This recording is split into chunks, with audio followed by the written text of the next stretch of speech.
अर्जुन, जो अब तक एक ऑब्जर्वर था, अब खुद शिकार बन चुका था। वो शक्ति अब सिर्फ उसे देख नहीं रही थी, बल्कि उसके अंदर समा चुकी थी। तो आज हम एक ऐसी कहानी की दुनिया में चल रहे हैं जो एक शापित जंगल और एक बहुत ही खौफनाक तमन्ना के चारों ओर बुनी हुई है।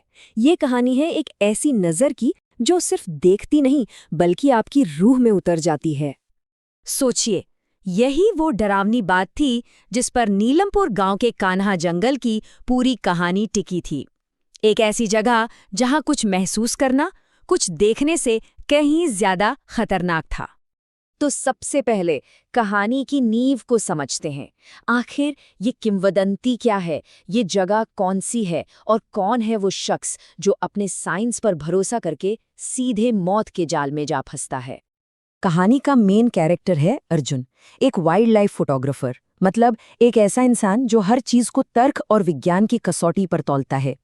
वो नीलमपुर गांव पहुंचता है कुछ रहस्यमयी तरीके से गायब हुए लोगों की कहानी को कवर करने, और पता चलता है कि ये सारी कहानियां सीधे सीधे वहां की लोक कथाओं से जुड़ी हुई हैं। और यहीं पर कहानी का जो असली संघर्ष है वो सामने आ जाता है। एक तरफ है आज का जमाना जो इन बातों को नहीं मानता, और दूसरी तरफ है सदियों पुराना डर। अर्जुन का तर्क उसकी असिस्टेंट मीरा की चेतावनी से सीधा टकराता है। अब आता है कहानी में पहला मोड़, जंगल की पहली रात।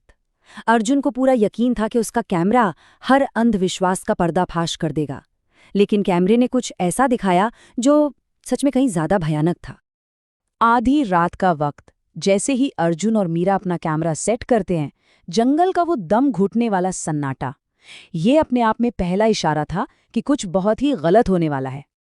पहली अजीब चीज आंखों से नहीं बल्कि टेक्नोलॉजी से पकड़ में आती है।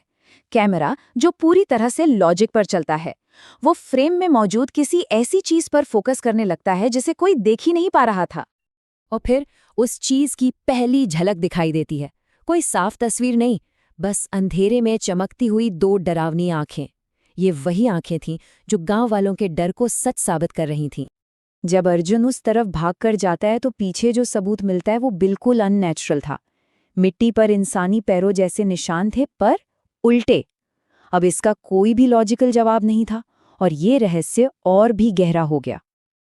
अगले दिन गांव की एक बुजुर्ग महिला अर्जुन को चेतावनी देने आती हैं, और वो उस खतरे की असलियत के बारे में एक बहुत ही जरूरी और डरावनी जानकारी देती हैं।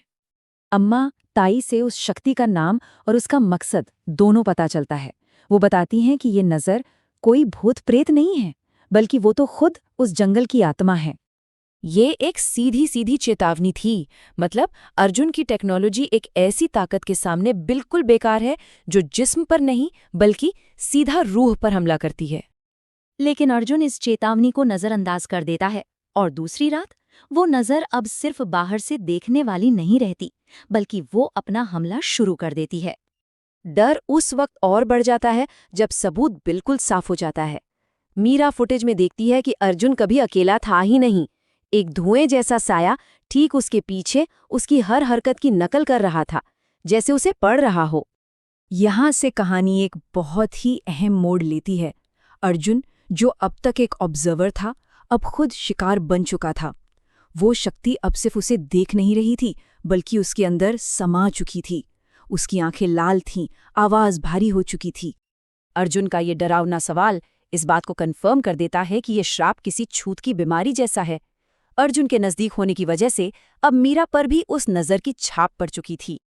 अब पूरा जंगल ही जैसे जिंदा हो उठता है। वो एक मनोवैज्ञानिक जाल बन जाता है जहां से भागने का कोई रास्ता नहीं बचता। हर पेड़ की छाल पर अर्जुन का चेहरा उभरने लगता है, और आखिरकार वो शक्ति बोलती है, अपना सीधा, सरल और बेहद भयानक मकसद बताती है कि वो देखती है और फिर हमेशा के लिए मिटा देती है।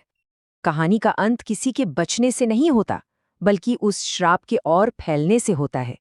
एक ऐसा फैलाव जो कहानी और उसे देखने वालों के बीच की हर दीवार को तोड़ देता है। मिली हुई फुटेज में अर्जुन के जो आखिरी शब्द सुनाई देते हैं, वो सीधे सीधे उस श्राप को अपने आखिरी शिकार यानी मीरा को सौंप रहे थे। लेकिन कहानी का सबसे बड़ा और खौफनाक मोड़ तो ये था कि वो श्राप एक बार फिर आगे बढ़ता है, इस बार फुटेज से निकलकर उसे देखने वाले हर इंसान तक।